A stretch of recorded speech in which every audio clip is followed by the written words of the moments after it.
Live from the WJAY studios in Oviedo, Florida, it's season 2 of Wipe Those Tears. With the Tier Masters, Brandon Bogard, Mark Leota, Johnny Pizzi, Scott McVeigh, and Andrew Hucking. Your host and moderator is Jason DeCanio.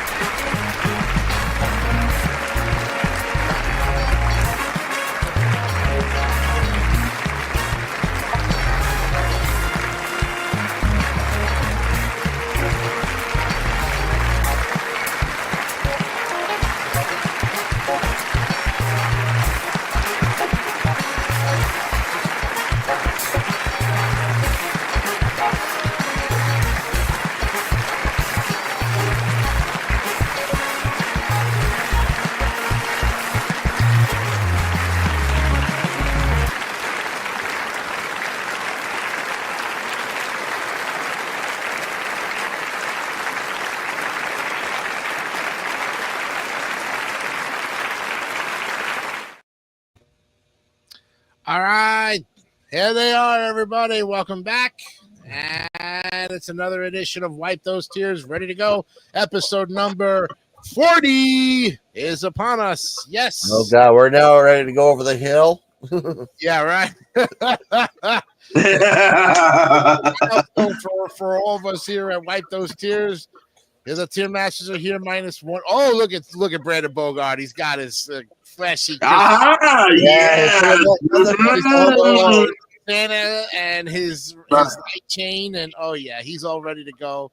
We're 2 weeks away from Christmas Day, gentlemen. Yes, Getting close. It's going fast. I know. Woo!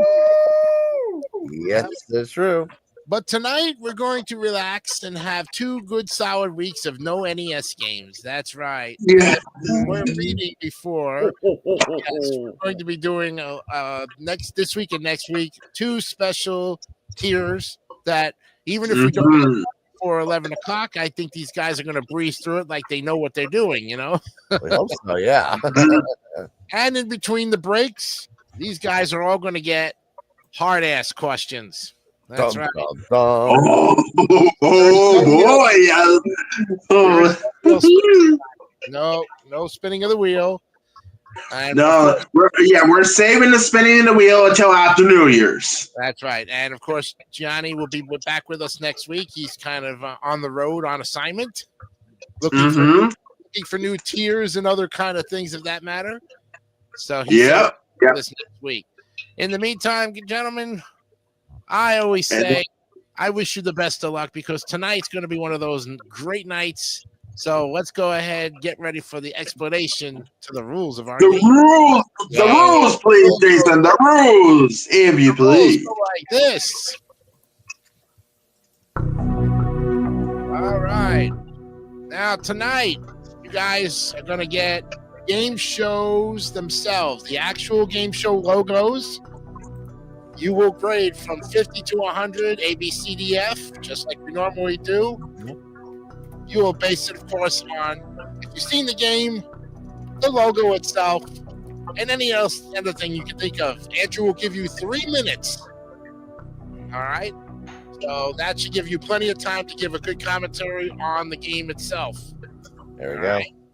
Okay, and then, like I said, we should be done with this tier in no time. We'll be, of course, breaking every half hour like we normally do. So let's go ahead and open up the board and get ready for game shows tonight here on Wipe Those Tears.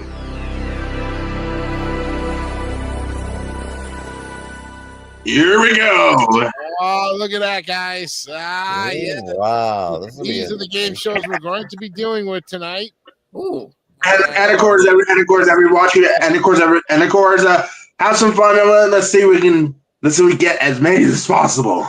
Yeah, why not? That's for sure. All right. Well, the first game up on the board tonight is the $1 million chance of a lifetime. Ooh.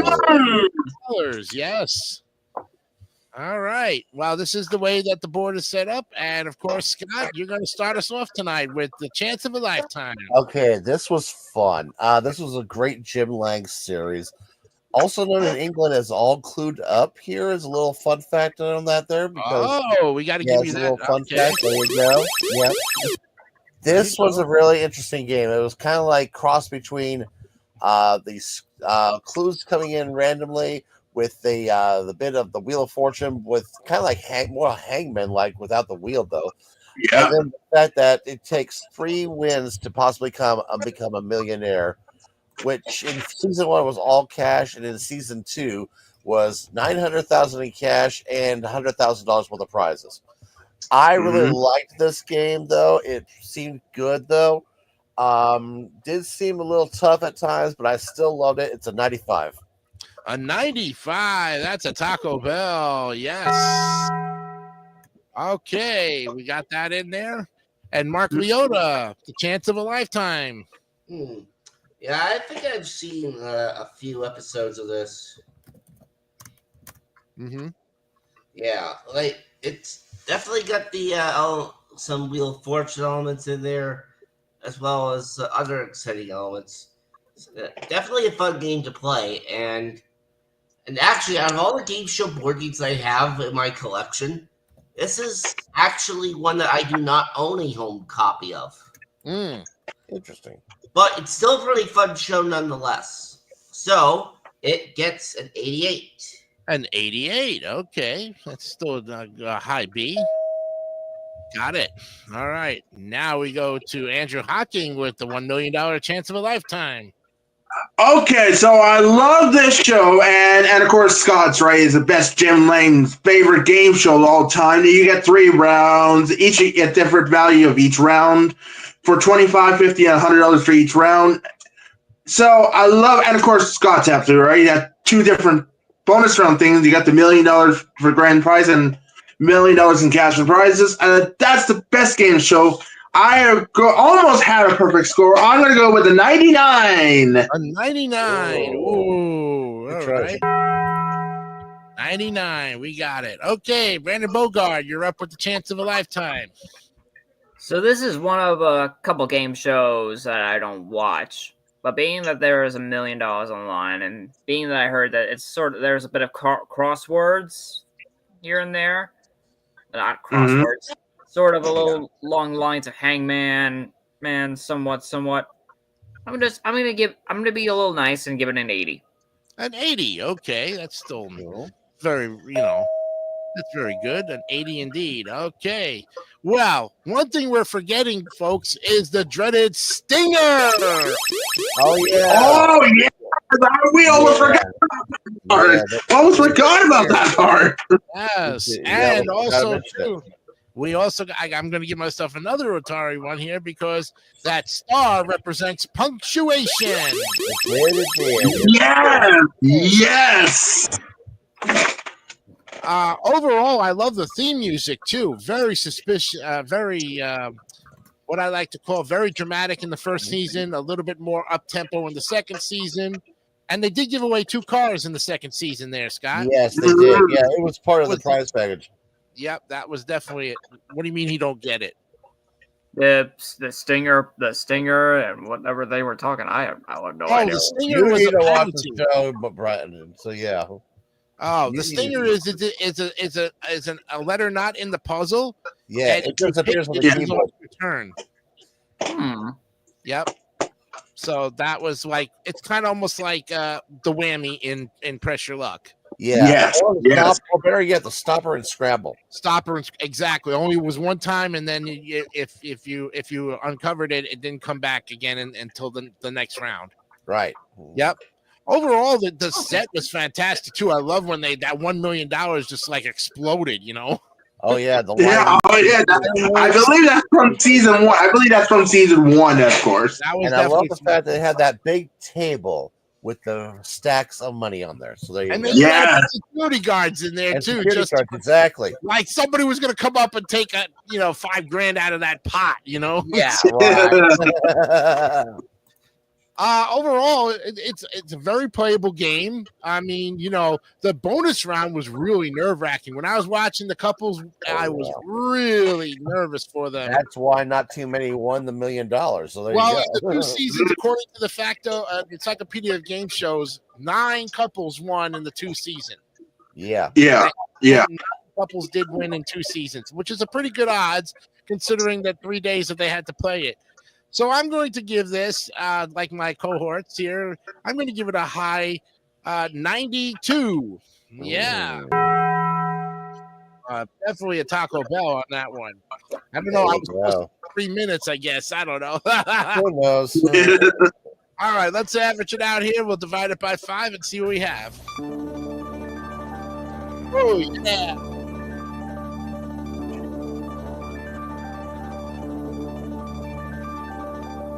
Well, gentlemen, you start off with an A, 90.8. There it is. You got There it. you go.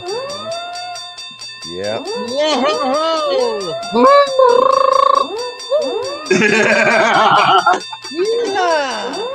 My only question is, how many of these game shows are going to not be F's tonight? It just depends. That's a tough call.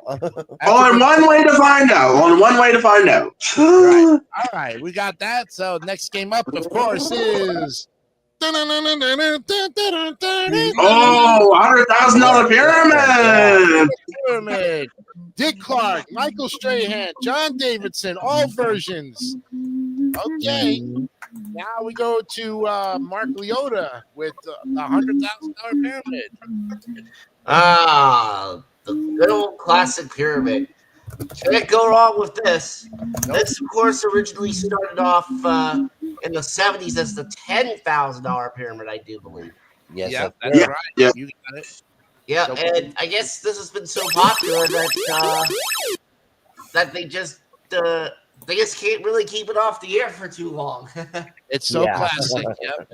Yeah. All right. Well, with this being a classic show, this is gonna get a 97. A 97. It's another Taco Bell. There we go. Okay, Mr. Hawking, can you top 97 on $100,000?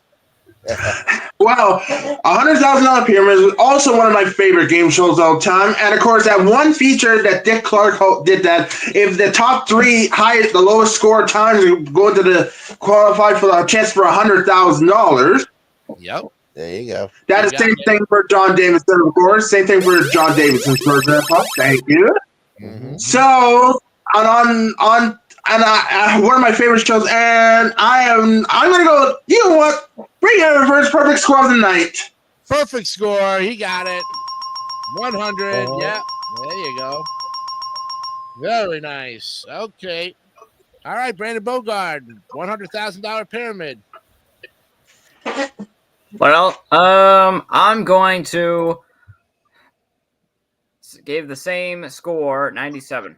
Oh, you're going to double up with, okay, Mark Leota. Very good. 97. It is my number 4 favorite game show. Got it. 97 there. Okay, Scott, what do you got to say about the $100,000 pyramid? Okay, this is good though, but I'm looking here on the list. Don't we have 2 more pyramid games coming up very shortly though? Yep. I think this logo is from the current version with Michael Strahan, actually. So there you go. Well, Yeah. Really, Yeah, and that sort of. game is still great no matter what. This is a Yep. 98. 98, and he ones up. Hey. He wants up both Mark Leota and Brandon Bogard with a 98. Look, guys, you can't get any better than the $100,000 pyramid. I mean, it's the most fun you can have in 60 seconds with your shirt on. You know what I mean? That's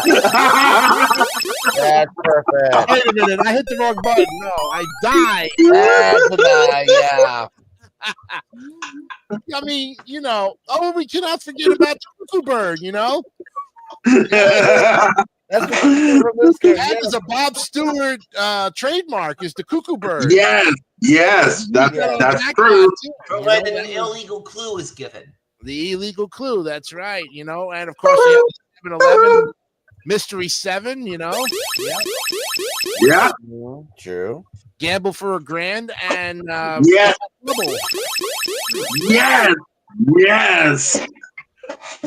And look, that set is magnificent, even for the 80s. And this is more of the 80s logo too. So I will always remember the 80s logo for what it is. You can't. It's a staple at 7:00 on Channel 9 at 7 p.m. from 85 to 89. That is 100 for me, and I'm going to double up too. Nice. That's right. From yours truly right here. Yep. That's for sure. All right, we're going to average out the scores. Here we go. Oh, good. I think this is going to be good. This is going to be good.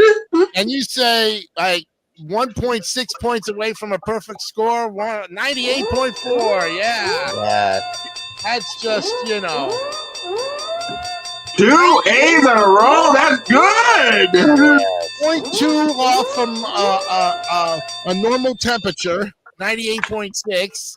Hey, 98.6. It's good to have you back again. 98.4. That's 2 A's. All right. Let's go to the next game here and see what we have.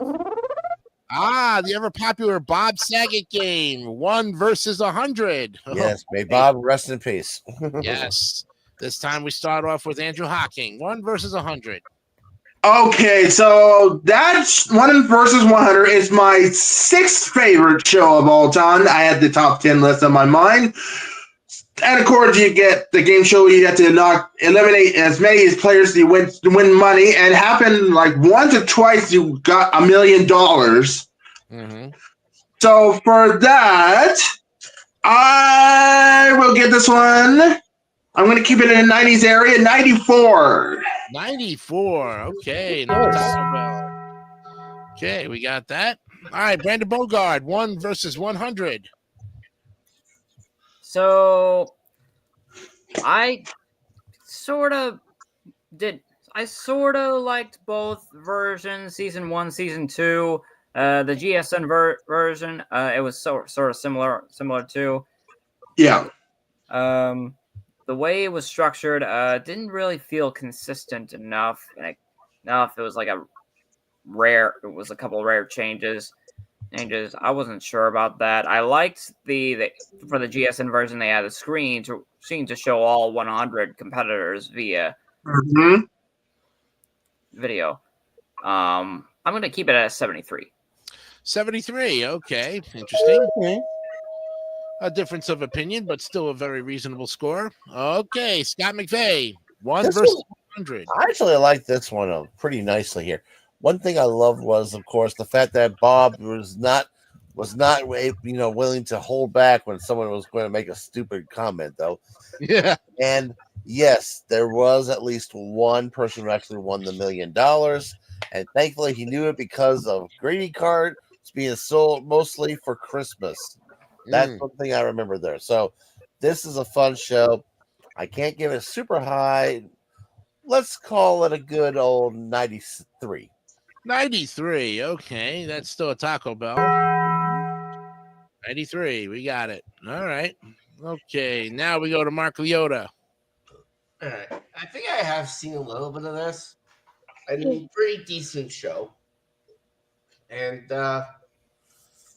yeah, I mean, I guess some of the trivia there was okay, but I tell you, Bob Saget had a really good sense of humor. Mm-hmm. All right, so I'm gonna give this one an 86, and also a little fun fact for you: years before that show came on, Bob Saget had also hosted America's Funniest Home Videos. All right. Yeah, very good on that. 86, right? Okay, we got it. America, this is you. Yeah. Now, I mean, I've seen the show. I think I watched one full version of it, and I was really impressed. But I didn't get into it like all the other newer game shows that were out there. I did give it a chance. and I say the gameplay has a lot. Now, how many times did we try to get 100 people in the Discord and we couldn't get that? We'd have to do like half of that. We'd have to do like 1 versus 50 or something, you know? I don't know if the Discord chat can hold 100 people. I don't think it can. I don't think it can. I think there's how many people you can have on it. It's a great show if you can get that many people to, at a party and just line them up. But the honesty factor is how much too much to drink would they take?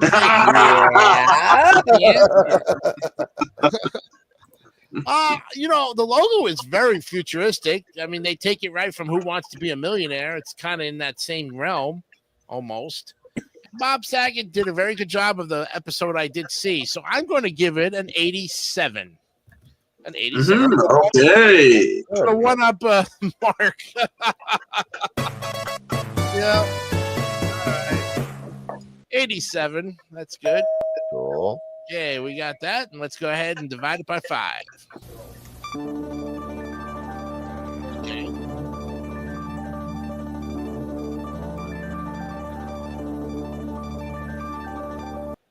All right, this is your first B of the night, guys. 86.6. Very good.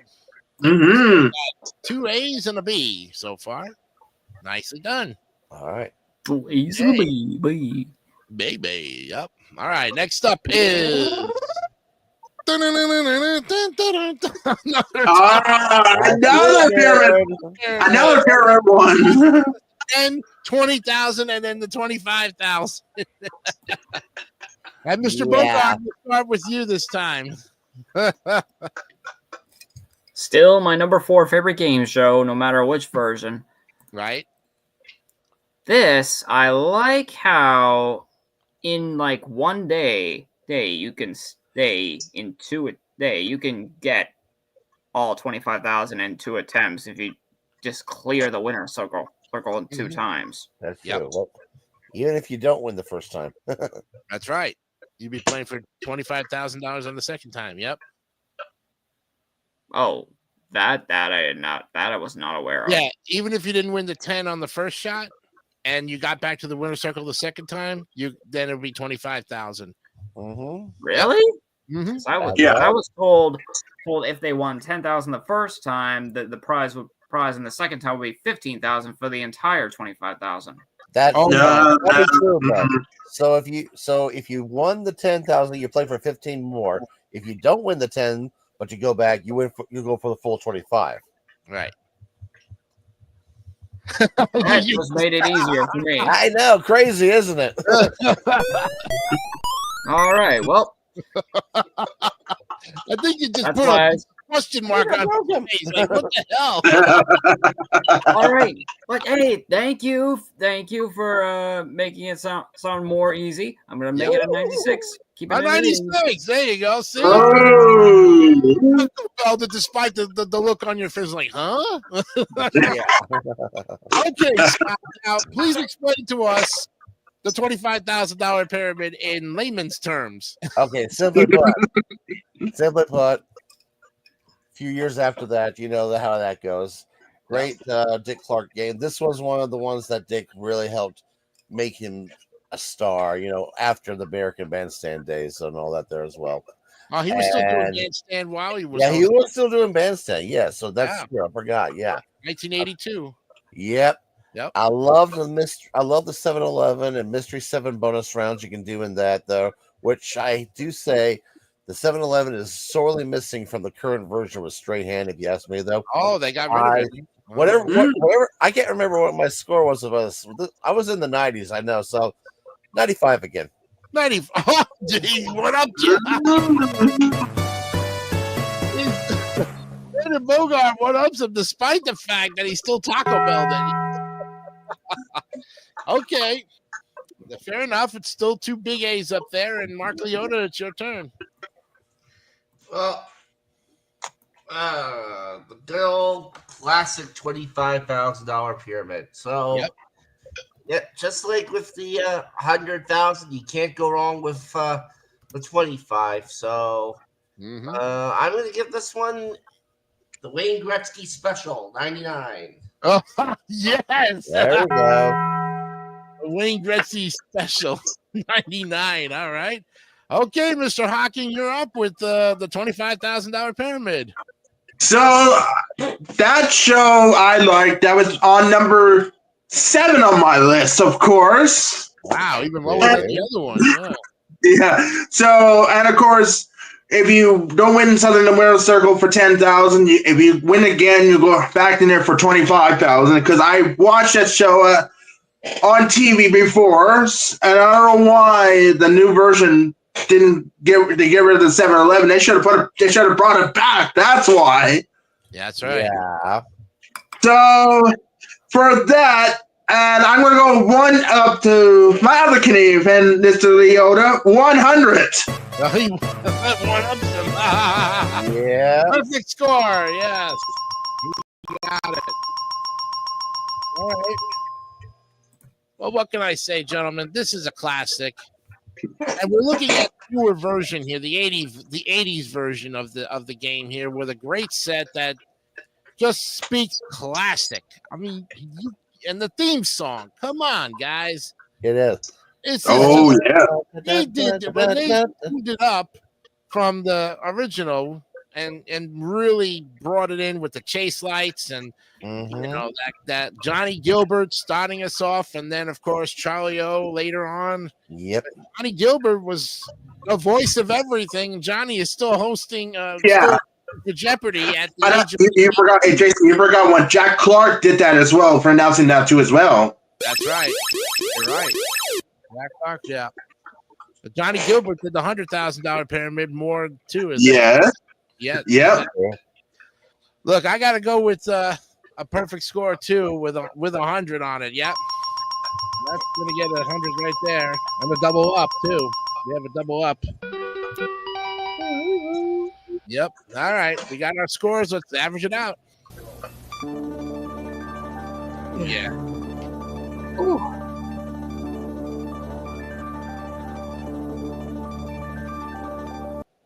Can you say it even 98? You got it. Third A in a row. Look at that. Yeah. Sounds like I shouldn't have. Woo-hoo! Woo! All right. And who's doing that? Who's doing the applause? Who's doing the applause sound? Oh, that was Bogart. I Yeah, think. Thank you, Brandon. Thank you for doing that. Yes, it's time. Yes. Okay, we got the hard ass coming up. I got my marker ready. I got my card ready. Here we go. Okay. Well, no, I'm going to be shooting off some questions to you. And if you can answer it right, you got it. If not, well, you only get one chance at it. All right. So, okay, we'll start off with Scott, and I think Scott might be able to get this one. I'll try. In which German city is the Brandenburg Gate? Berlin. That is right. You got it. Whoa, good one, Scott. Good one. It. Away from German descent. There you go. Yep. Scott gets that one, and we go now to the next question to Mark Leota. Mark. What word starting with Q means a hog or a swamp? Oh. Think a Family Guy. Oh, don't help him. No help. Well, Jason, I guess this is why they call it hard ass, because I have no idea. Oh. Okay. Yeah, well, Scott gave you almost a clue on it. It was Quagmire. Oh, Quagmire. Oh. Yes. Okay. So now we go to Mr. Bogard. And let's see if he can get one here. All right, Mr. Bogard. Edward Teller was called the father of which bomb? Which bomb? Bomb. Yes. Oh, shoot. Sorry, give me a moment. Oh, he's like, I think I know what he's trying to do. I know what he's trying to do. are we trying to get show and tell here on the program? I think you're right. I think you're absolutely right, Jason. I think you're absolutely right. If his screen He's blows always up, show and tell. He's always show and tell. He's always show and tell. yeah. Mhm. He better hurry up with an answer because I'm going to buzz him if he doesn't come back with an answer quick enough. Come on, Brandon. Come on. Hurry before you get buzzed. Yeah, man. This was not a time to take a bathroom break. If you were, you should have told me something, you zigzag. Ah.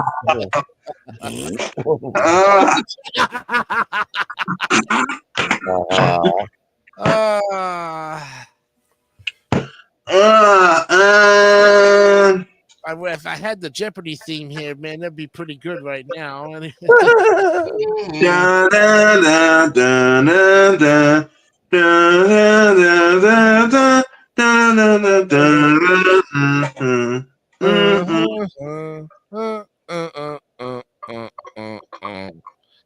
Well, I think while we're waiting for him, we could play this one and make it our theme, you know.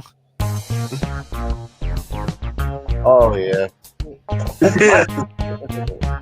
Speak with some good thick music, you know.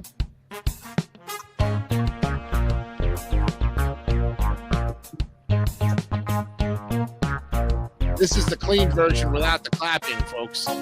Yeah. Yeah. Get down. Okay.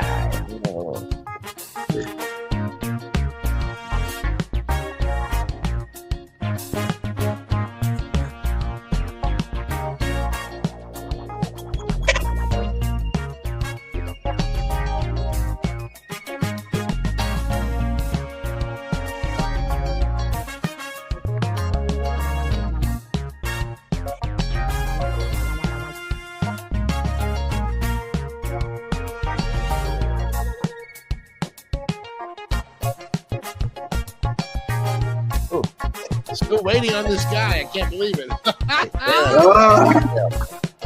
All righty. Yeah. Yeah. I don't know. Let's Maybe- start with Andrew. All right, let's go ahead and give Andrew his question. All right, Andrew, I'll give you your question, which is totally different from Mr. Bogart's, and see if you Yeah. get one. Pico is a variety of which beverage? Pico. Well, that would be coffee. Oh no! You're close though. Oh, the other one, tea. Tea. Ah! I picked the wrong beverage. I picked the wrong hot beverage. I thought it was coffee. I picked the wrong one. Dang I it. swear to God, if you were drinking tea in that cup, you would have kicked yourself in the boot for it. No, I'm drinking coffee, Jason. I'm drinking coffee, okay? I'm drinking coffee, okay? After this night, you know. I should have hot chocolate. I should have hot chocolate earlier today, but dang it, I forgot about tea. If I tell you, if my mom sees this episode, she will kick my butt for missing that. Yeah. Because my mother loves tea. I'm like, oh my god, and she will kick my butt for getting that wrong. It was a 50-50 shot, and you blew it. Yeah. Wow, well. Yeah. Okay. Well, and we're still waiting on Emu here. Where the heck did he go? Oh, good question. Still in the little boys' room, probably. Yeah, apparently so. I don't know why he waited till the last minute to go to the bathroom, but you know.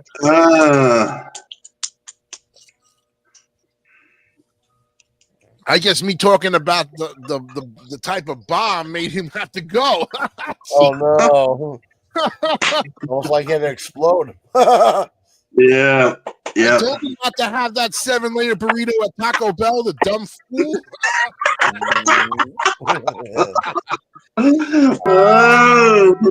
What was Yeah, there we go. There we go.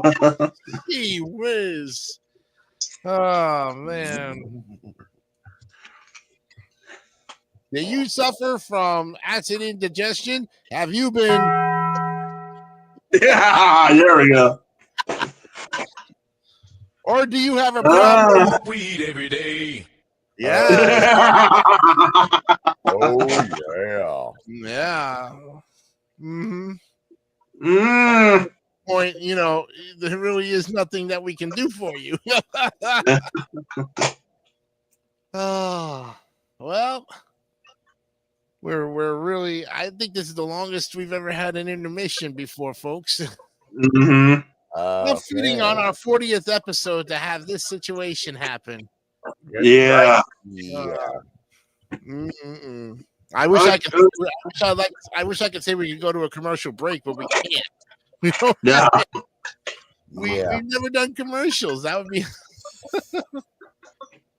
Oh, all righty. Well, he muted his mic anyway, so he can't That's even. true. Yeah. No. All right, so I'm gonna ask this question to the three of you, and maybe you would know. So I'll ask it before he gets back. The question is: Edward Mm-hmm. Teller was called the father of which bomb? Guys, do you know? Atomic. Hmm. No, Yeah. that's wrong, Scott. Okay. Atomic is wrong. Mark. Oh, okay. I was gonna say atomic bomb, but Oh, I think I know what that's it is not now. right. I know what it is now. I think I accidentally said the wrong letter. Go ahead, Mark. I actually don't know what it is. All right, you get a too. Andrew, do you know?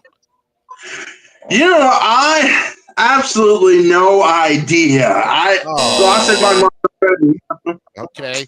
I It's said actually, I was going to say hydrogen, right? yeah, that's right. The Yeah, hydrogen. Oh.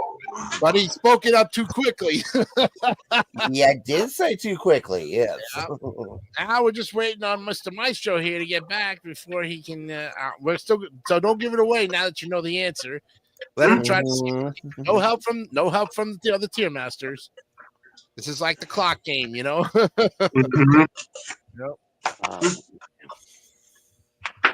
Mm. Oh boy, and we still got a long ways to go, gentlemen.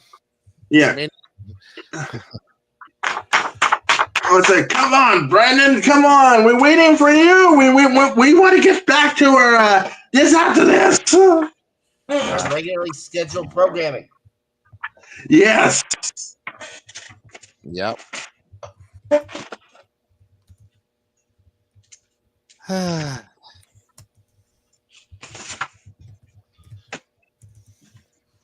Well, guys, we're 2 weeks before Christmas. Any plans for Christmas Day? Well, finally going to get the Ooh. family here. So, Family. since we were sick, in my place during Thanksgiving, we're going to try Thanksgiving Take Two action.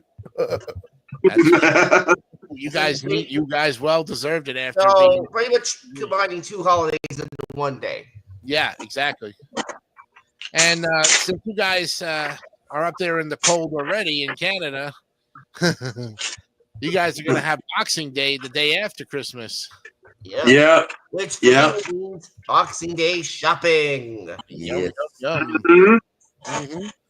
Is there any specific Thanksgiving or not Christmas food you like to eat that's special to Canada? I don't Ooh. think we have any specific food that's special up here. I don't think we do. Because I would think. still like poutine whenever I get a chance to try it. Oh yeah, poutine. Oh yeah, poutine. Yeah. Oh, you should try it, Scott. You should try it. I actually have tried several versions of it. Over a few years ago at a theme park, I tried a poutine that actually used kettle chips instead of French fries. Mm. Oh, we didn't thought about that. Hey, Mark, we never thought about that. We never thought about that. Yeah. I had Oh, some yeah, chips. we did. It Oh, uses oh, kettle oh, chips, oh. though, for Oh, he's back. All right, here we go. All right, Okay. Mr. Bogard. Now I have What happened was my one of my relatives came in and wanted to check my PC for something. Okay. Okay. All right. So I will repeat the question for you once again. Edward Teller. He was called the father of which bomb?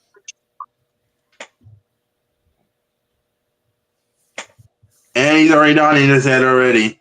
Nodding his head like he doesn't know it. Okay. Okay. Yeah. Well, it's called the hydrogen bomb, the H bomb. Okay. All right. Well, Andrew got his question wrong actually while you were in intermission. We asked Brandon, I got a question about hot beverages, and I got it wrong with coffee. It was tea. It was tea. It was tea. Yeah. Oh, son of a gun. We gave him what we thought was a simple question, but he blew it by 50%. You know. Yeah, and I was drinking coffee, and I was like, it was tea. It was tea. He had coffee on the brain the whole time. Yeah. All right, let's get back. Okay, let's get back to our game shows. Here we go. And for real this time. Mr. Timekeeper, how are we doing on the times? Did anybody come close? Oh, we have Mark as the quickest on the first one of 20. Actually, Mark as one with 22 seconds. I got one for 29 seconds on the third one. And of course, the other two, Mr. Bogard, got two of them, but the quickest one he has 10 seconds on one of the two. And of course, the other one he has for 23. So this is pretty good so far. And now let's continue on with the next one, please. Okay, let's reopen the board up. Here we go. Okay, we're back finally after a much-needed break. You better, the scroll. Take the scroll off, of course. There, thank you. Okay. All right. Next up is the game that surpassed what was before the $100,000 pyramid. Yeah, it is. $100,000 pyramid. Yep. We go back to the top of the list here, top of the order with Scott McVeigh. Same verse, same song, third verse. 90 whatever I said. I don't care. 95. 95. Yeah. Okay. I love it when Scott always gets something and can score with a little giggle on top of it. I like that. Right. I like that. $50,000 pyramid. All right. 98. Enough said. Whoa! Oh, holy moly! Okay, Andrew, you're up. Okay. This is going to be the easy score. I'm going to go one up, Mark. 99. Oh, he went up some. 99. There it is. Okay, Mr. Bogard. Okay, so pyramid. I wish this had a bit of a longer running time. Yeah. Also, I wish the GSN version, the pyramid, was a little more like that. Right. So I'm just going to give it a 94. 94. That's still very good. Okay. But I have to agree with Bogart on it. I starting with a $5,000 winner circle attempt, then the 10, then the 15, and then the highest time at the end of the week goes for the 50. And then the clock was counting forwards and not down. Oh, there we go. It's where the timer, the 30, it started at 0 and went up to 30. Yeah, weird. Mm-hmm. But, again, how many versions of this pyramid can you take before you realize that there's just inflation in every one of them? Pretty much, yeah, exactly. Too many. I'm going to give it a 90. And it's not worthy enough to be a high A, maybe an A, but not an A plus. You know what I mean? Or an A minus. A minus in this case. Right. All right, we've got our scores. Let's go ahead and average it out. Oh man.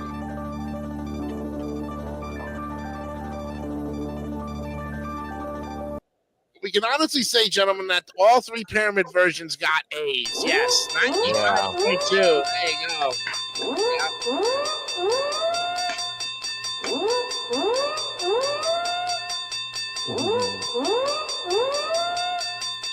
So with that in mind, we know what we like here on Like Those Tiers very much. Yeah. What's next? Is what Peter Tomarken's version of The Price is Right is all about. Bargain hunters. Whoa. Mark Leota, we start with you this time. Yeah, I don't think I've seen Bargain Hunters at all. Ah, Yeah, so I don't really know what that's about. So I'm gonna have to score this a 71. 71. Ooh. Yeah. Whoops. Whoopsie. Wrong area. All right, Andrew Hocking, Bargain Hunters. Well, this show is about you have to guess the match the prices and of course the bonus round you have to get the highest total value of all your three selections. So for that, I will get this one an 87. An 87. Okay, we got it. All right. Brandon Bogard, you're up with Bargain Hunters. So, never heard of this one. I will give it a credit. There's a bit of games in there, and it's a lot. And I do wish like one of them, I won't say what, was a little more like that, more like this one. I'm gonna give this one 87. Oh, you're gonna double Whoa, up? double up. Okay, 87 for Brandon Bogard. We got it. Now, Scott, Bargain Hunters. I've never heard of this game show before. Like I said, Oh. since it was so short lived here, I don't think I ever got a chance to watch an episode at all. Stump Right the now, Sexy. I'm reading up the wiki about it. It looked interesting though. Makes Yep. me wish it had a better chance to stay around. Mhm. And I like the idea there's some things that could scare you, that could be trapped by being not bargains. It's interesting. But since I've never seen it, I can't really score high. I'll have to do it's the Seffi special 75. Said the Scott's. Oh, okay. 5. Yeah. Yep. Well, this was hosted by Peter Tomarken in 1987, way after Pressure Luck, and I think he was doing Wipeout the year after that. So this was post Pressure Luck for Peter Tomarken. This was basically a Price is Right knockoff. I mean, they were trying to make it half hour. They were trying to take a half-hour version of the Price is Right and cut it. That you could tell that the studio looked like Price is Right with the 3 doors, but the time slot for this was at 11:30 in the morning, and it was it was on ABC, but any game show that was on ABC was competing with NBC and CBS for any kind of ratings. True. And they just did not get the ratings for this. Now, it's a very simplified set, very simplified logo, but it died in its time slot. And I have to say, unfortunately, for Peter Tomarken, I'm sorry that maybe, I don't know why they thought he was available for the show. The show, there was other hosts that could go. I just couldn't see him doing anything else other than Pressure Luck. Maybe Wipeout, okay. Yeah, Wipeout was good. I have to fail this one actually. 65. Yeah. Oh, you forgot one show before he did the Bargain Hunters. Hitman, you forgot about that. Well, yeah, Hitman. Yeah. But we're talking post Pressure Luck here. Yeah. After Pressure Luck, and then that's pretty much when everything started going downhill for him. Yeah. So I'm about to give this a 65, which I did. All right, let's go ahead and average it out.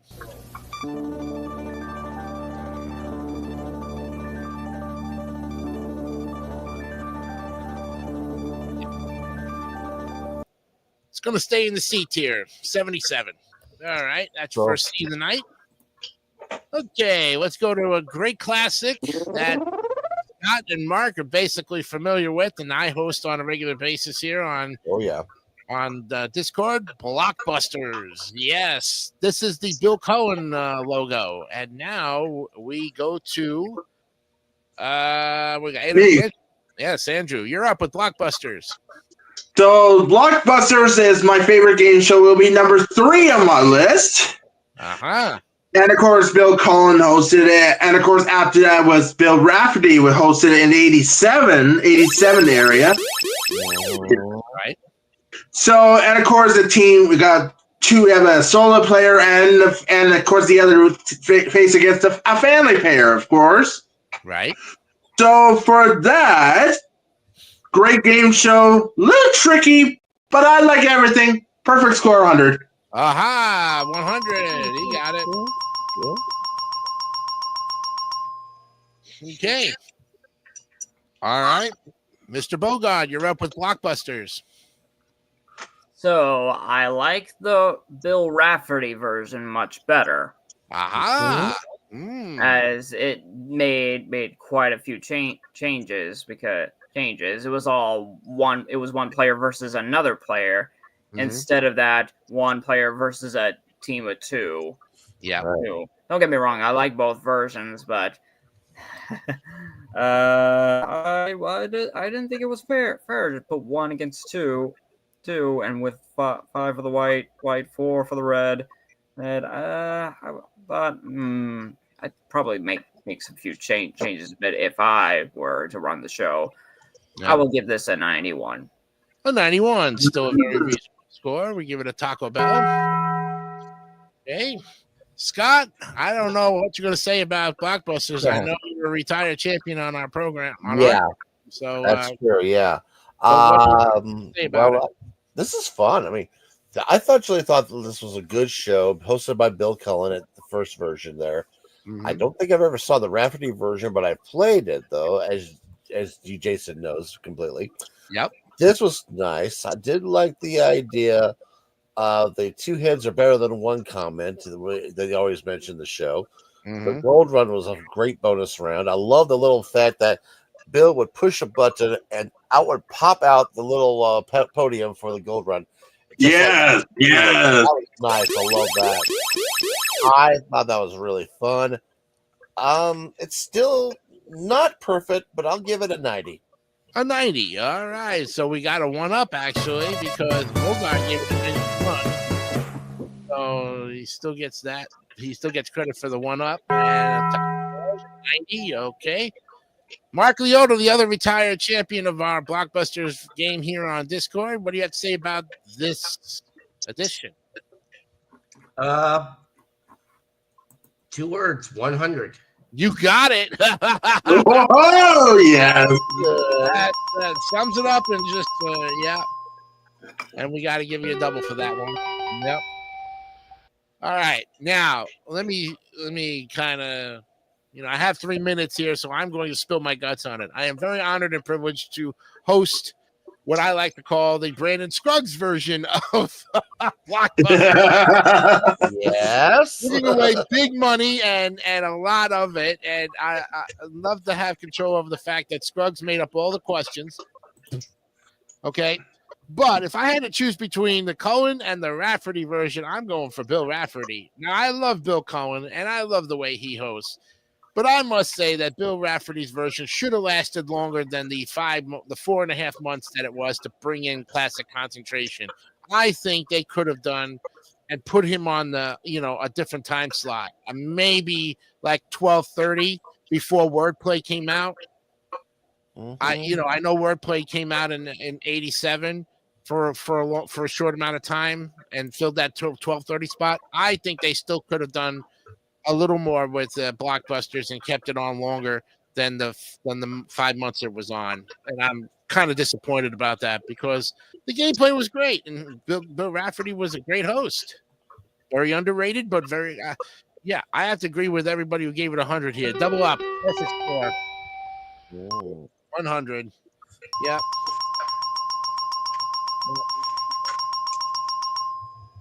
All right. Mental, what can I say? There you go. Check it out. Oh yeah.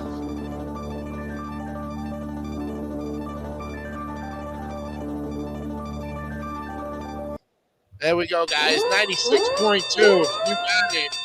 Yeah. Boom. Right in there.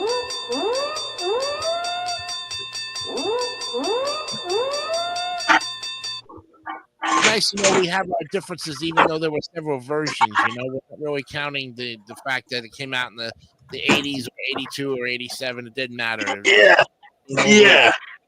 All right, next up is the Jack Berry, Tom Kennedy version of Break the Bank in 1974. I think it was the first time we seen it. Then the game is back in 76 with Jack Berry. Okay, Brandon Bogard, you start us off with this one. So I've never seen this one exactly. Okay, it's on YouTube, by the way, if you'd like to see some episodes. Well, I had to go. I had to look at the game show wiki just to go by the gameplay and how some of this works. Mhm. And from what I read, seems pretty decent, but not in a way that it's convincing me. So I'm just gonna give it 77. 77. Okay, you got it. Okay, Scott, what do you have to say about the Kennedy Barry version of Break the Bank? I liked this one. Yeah, one thing I thought was amazing was the fact that it used 9 celebrities, similar to Hollywood Squares. But what I loved the fact was this: they asked the question between whenever the player chose the square, it would intersect 2 of the celebrities. They would ask each celebrity an answer. One was right, one was wrong. It was up to the player to choose which one they wanted to choose from, of which one to try to claim the square. To win the game, you had at least 3 of the same square connecting, or find 3 of the 5 money bag symbols, and that was pretty fun. Simple game, but I thought it was really neat though, and I kind of like this one. It's a good 92. A good 92. All right, we got a Taco Bell for you on that one. Okay, Mark Leota, 70s Break the Bank. This is another one I don't think I've really seen much of either. So I'm gonna have to give it a 75. A 75. Okay, a Scott score. You got it. All right, Andrew Hocking, 70s Break the Bank. So I saw the show on Canadian station called Game TV, of course. I watched it, and of course, and by the way, I corrected. It's not 74; it's 76. Oh, okay. Okay, cool. I already double check already. So, and of course, you have to match 3 boxes to win, or get 2 boxes and a wild card. So for that, I also get a Scott Special 75 as well. He doubles up with a 75. All right, very good. You got it. 75. All right. Now I didn't see it in its original run because I wasn't born at that time in 76. I was born a year later. So when I saw this actually on YouTube, I was very intrigued by it to see the 9 celebrities like Hollywood Squares. I mean, they just didn't have the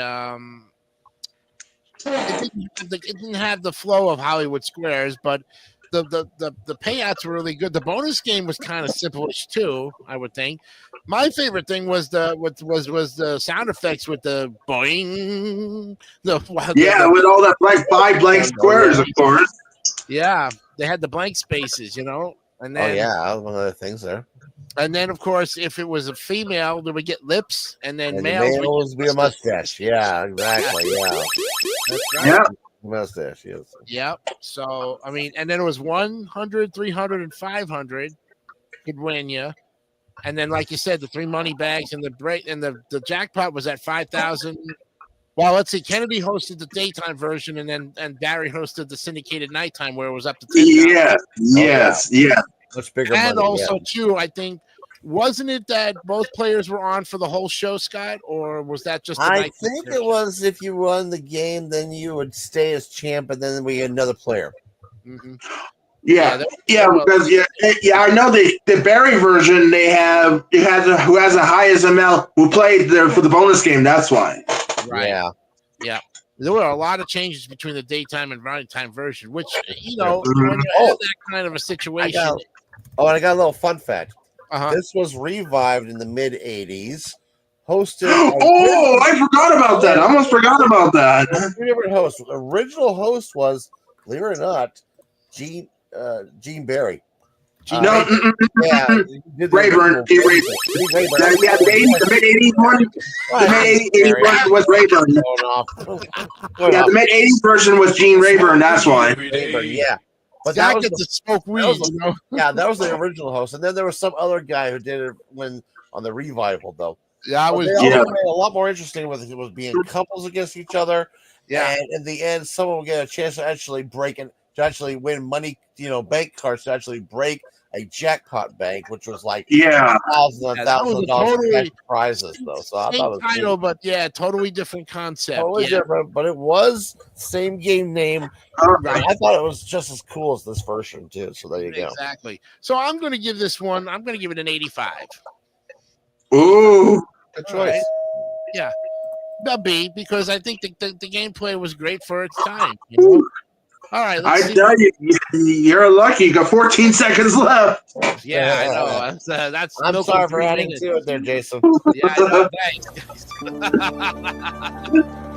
Yep, Because I had to pay attention to the clock, that's why. that's right. Okay, this is. Oh man, this was 80.8. Wow, it just made the B tier by 0.2. Nice. Mhm. By 0.8. Okay. All right. Let's go to some more. Let's take another break here. Okay.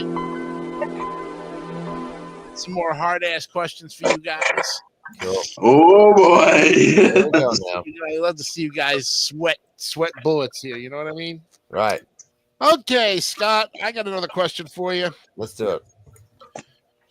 Okay, which alcoholic spirit has a name that comes from the Gaelic for water for life or water of life?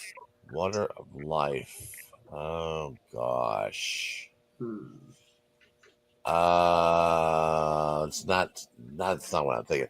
I'm gonna say I don't know, vermouth. No. Oh, yo. I don't know my alcohol too much. Scotch. It's Scotch whiskey. Oh, that one. Okay, yeah. Oh. Okay. Well, Scott gets stumped on that one. Now we go to Mark Leota. Mark, you ready? Bring it on me, Jason. Who wrote the novel?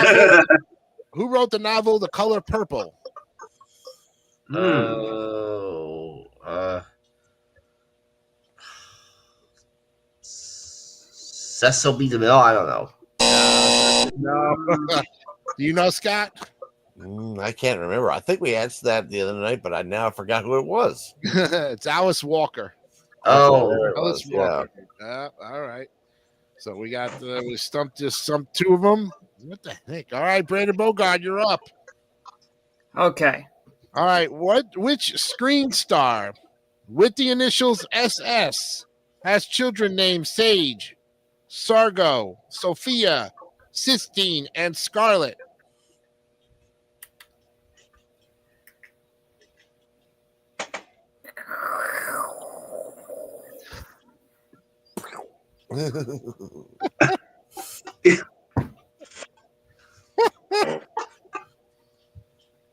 No guess. He's nodding his head. He's nodding his head. He does know. It's the guy who plays Rocky. Yo, Adrian. So So Sylvester Stallone. That's a lot of children. Yeah, he has a lot of And children. quite honestly, hey, at least we match now. That's true. You're right about that. Okay, Mr. Hawking, you're up. Mm-hmm. Which religious buildings have towers called minarets? Rats. Oh my goodness. Oh. Roman Catholic? No. No, it's actually the mosques. The mosques. Oh. Although I never saw a Roman Catholic minaret before in my life, and I'm Roman Catholic. Oh, jeez. Well, you all got stumped on those. That's yeah, why we did. hard ass, you know. Mm. All right. Well, we'll try again the next time. You know. Mhm. So for that, you get the ever popular Yeah. struck out on those, but you know, we'll come back again and then look at some more later on. Let's go Sure. back to the game here and get ready. Okay. Well, I think our next game up is one that you're all familiar with. In fact, Scott, you're going to start us off on this one. All right. the Jim Lang Bullseye from 80. Oh yes, Yep, I yeah. am very knowledge of this. Explain. Yeah, on some you see in the MVG Productions group that I'm part of, as well as Mark here. They do something called the Barry and Enright Cup. This is where it's like 3 games from Jack Barry and Dan Enright Productions, and this is one of them. This was also a Jim Lang game show. Mhm. It has a pretty cool idea of trivia, though, with a little bit of luck on the reels here. Plus, also you have to have a certain number of questions required to finish up. Be able to change and possibly even cash the money you build up. I love the bonus game with the lightning and the fact that if you lock a window, you don't know if it's going to be safe or not, though. Mhm. This is fun. I liked it a lot. It's an 85. An 85. All right. Very good. There you go. You got it. Okay. Mark Leota, Jim Lang's Bullseye from 1980. Okay, well, definitely another classic game. Yeah, Jim Lang's definitely among the best. A perfect score for this one. You got it. 100 for the man. Yoga. Yes. Okay. Andrew, what list? What ranking is on this one for your favorite shows for Bullseye? That will be I think number 8 on my list. Number 8. Okay. So, and of course, the Bullseye is one of the great game shows. Oh, and now they're hosted by Jim Lang, of course. Mm-hmm. So, and of course, Scott's right, and he's absolutely right. There's bonus game with Money and Mouse and Lightning and Bullseyes, all that. So, I also get a Perfect 100 as well. You got it. Double up on it. There you go. We got another 100.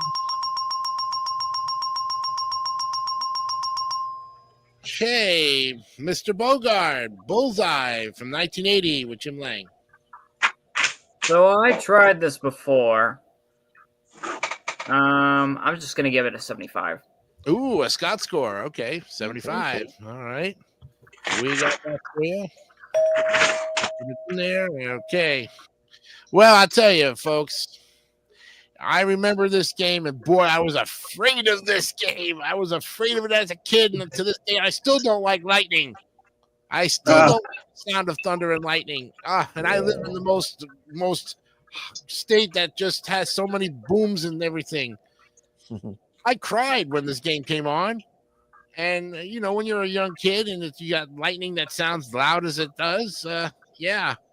But when I got older and was able to tolerate the sound effects, the gameplay is fantastic. A Barry and Enright classic. Should have been on longer. But what killed this game was the celebrity format. Yeah, exactly. That's when they decided, nope, we're not going to let normal people do it. That's why it lost ratings. Yeah. I mean, that's again, that's like that Jump the Shark website that always tells you when big things happen or worse things happen in situations. Exactly. If they would have just kept it on, it would have stayed on the 7 or 8 years like Tic Tac Toe and Joker's Wild, and would have been a domination in that afternoon lineup on Channel 9. Yeah, for sure. Exactly. And Jim Lang probably would have been able to host Chance of a Lifetime in '86 and give it that run that they needed. That's what's known as trying to fix something that didn't need fixing. Exactly. If it ain't broke, don't fix it.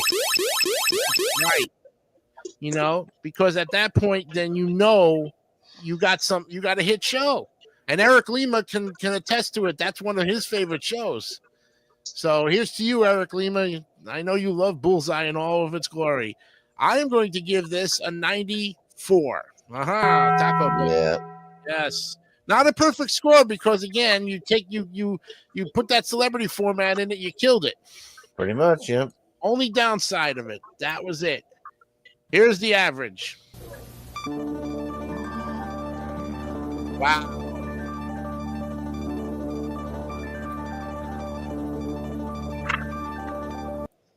Yeah, it gives it a 90.8 there, guys. Yeah. Sweet. Another A. Yep.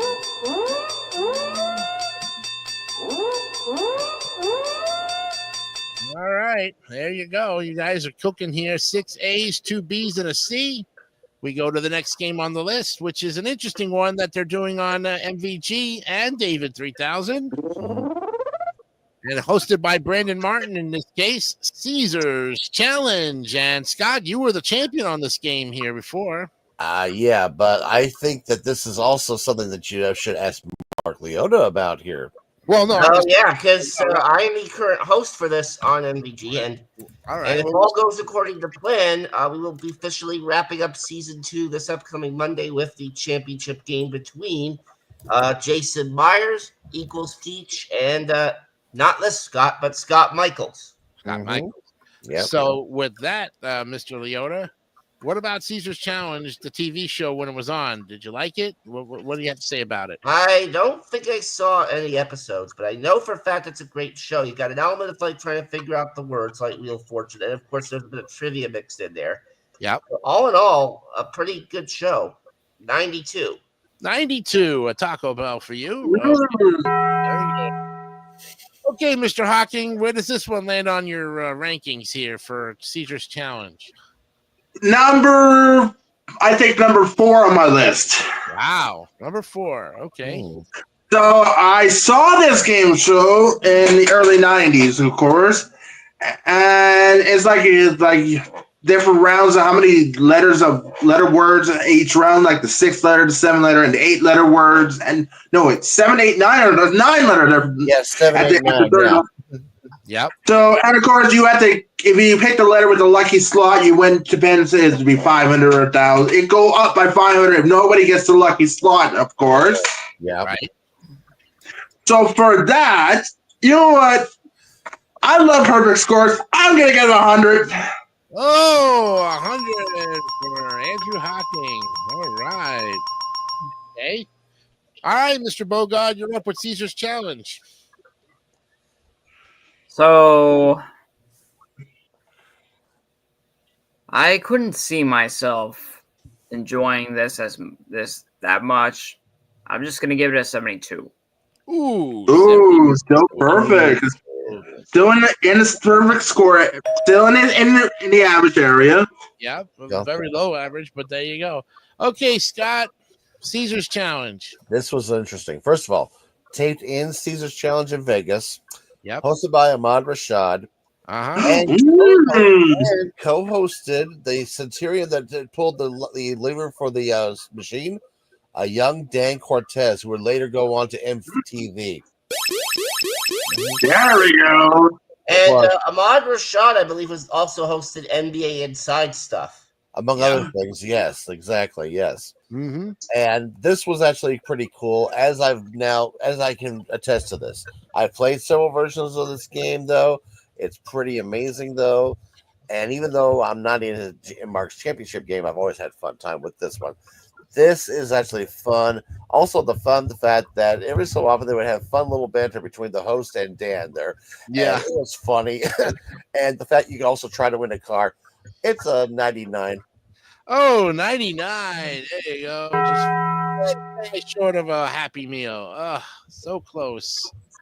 Well, I'll tell you, I do agree with Scott in some ways that the show had some very good high points. But the thing that kicked me to the curb on it was, look at the time slot it was in. Well, this is true, yeah. Yeah. It was in a very interesting time slot. And, of course, it was also part of that trifecta of games with the 93 Scrabble and categories as well, too. So it was kind of like, and then you had reruns of Classic Concentration. So the game shows on NBC were really dead to the water. This was one of those games was trying to hold some good ratings, but just could not. I don't think it could hold itself. And then you switch around those formats. I mean, of the bonus round, you either say, "Would you do the first?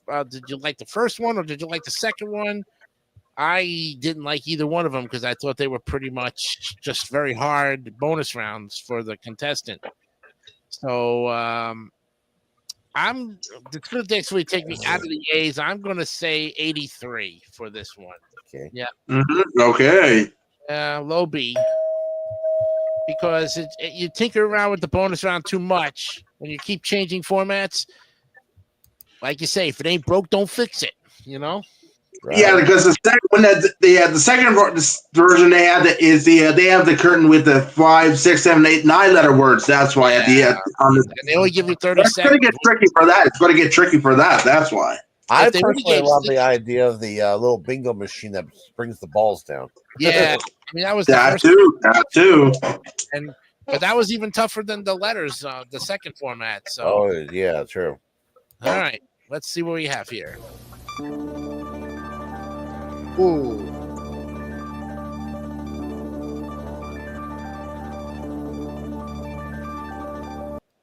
Well, despite the tinkering of things and everything, 89.2. That's still a respectable beat, gentlemen. Very Oh. good. Mhm. For Well, a game, like you said, the front game was perfect. The bonus round is where it needed to work. That's why, but that's okay. It's, these things happen on it. Good job. All right. Next up looks like the newer version of Camouflage. Ah, all right.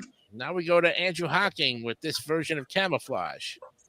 Okay, so that game show, it was on my list. Actually, not in my top 10. It would be in number 13 on my list. Wow. Because they have different versions. Because on the classic version in the 80s, you find a picture and you drew on that.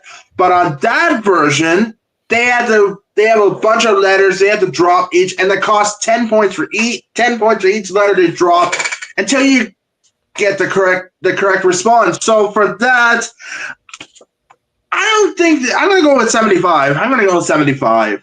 A Scott score of 75. All right. Very good. Okay. All right. Brandon Bogard, Camouflage. That to me is always the only version of Camouflage I've ever seen. That's the only one. I've never seen any other version. But I liked it, except for the bonus round part. Yeah. Mm-hmm. I'll give it a 92. A 92. Ooh, a little higher up there. Okay. Taco Bell. Bogard. Okay, Scott. Camouflage. okay, this is one that unfortunately I have not seen episodes of, so I really can't tell. All I can tell is by looking at the descriptions, I can say right now, it looks okay. It's not that great. I think there was a much better fun version for the kids called Finders Keepers. But that's my opinion, though. When you're trying to find earn the points to get to the search the rooms, though. But it's my score. You know what it is. 75. 75. Yeah. Well, you double up with them because Yeah. Got double up on mine. That's right. 75 there. Okay, Mark Leota, you are up. I have not seen Camouflage at all. Mm-hmm. I don't know anything about it, and I don't even have GSN up here. Oh, wow. Yeah, I don't really know anything about this game show, so 53. Ooh. Oh, yikes. Wow, the first F of the night. Oh. I gave the other one a D. I gave Bargain Hunters a D. Yeah. All right.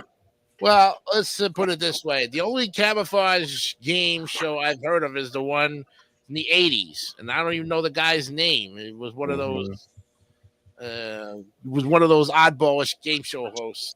True. But yeah, Finders Keepers is Camouflage is the adult version of Finders Keepers. Much definitely, Scott. Mm-hmm.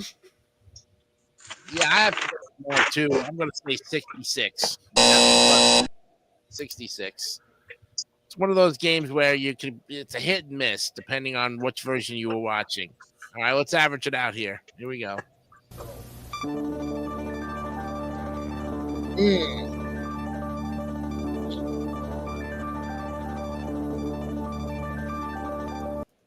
All right, stays in the C tier, 72.2. All right. Okay. Well, here we go, gentlemen. An interesting game. Card Sharks. Yes. Yay. And this time we start with Brandon Bogard. So I have the board game version of the most recent one by Joel McHale. Yep. Yeah. Okay. And I think I know what he's about to show. As I was trying to say, I liked almost every version except for the crappy 2000s version, which Whammy would replace. Yeah. I'm going to give this an 87. An 87. All right. We got it. You got it. All right. Okay, McVeigh. What do you got to say about Card Sharks? Okay. Here's a fun fact most of you don't know. Believe it or not, an upcoming show was that we're going to be reviewing tonight was the first show to use the theme song that would eventually become the first theme song to the first version of Card Sharks. I'll tell you which one that is when we get to it. Wink, wink. But that's a little there. So I liked the version with Jim Perry, but I liked the Bob Eubanks version / Bill Rafferty versions better for the fact that you did it in the money cards. If you got the same value of card, you don't get screwed over like you did in the original 70s version. So that's one thing I like there as well. Also, the sideboard and the money cards, I like that a lot as well, though, too. But you do have to admit, it was fun seeing people trying to say, well, when they asked the question about who would do like this thing, and they was like, well, I would think that, but it's not what they would think. It's what the other 100 people would think. That's something they never realized, but I thought that was still funny to watch as well. This was fun. When you compare to all versions combined together that I've seen, not counting McHale's version, I like this one, so I'm going to give it an 89. An 89. Oh, so close to Taco Bell. 89. All right. Mark Leota, you are up with Card Sharks. All right. So there are actually 4 different versions of this. The original Jim Perry one, which was really good. The Bob Eubanks one, which was also really good. The syndicated one with Bill Rafferty, which only ran for that 1 full year, I believe.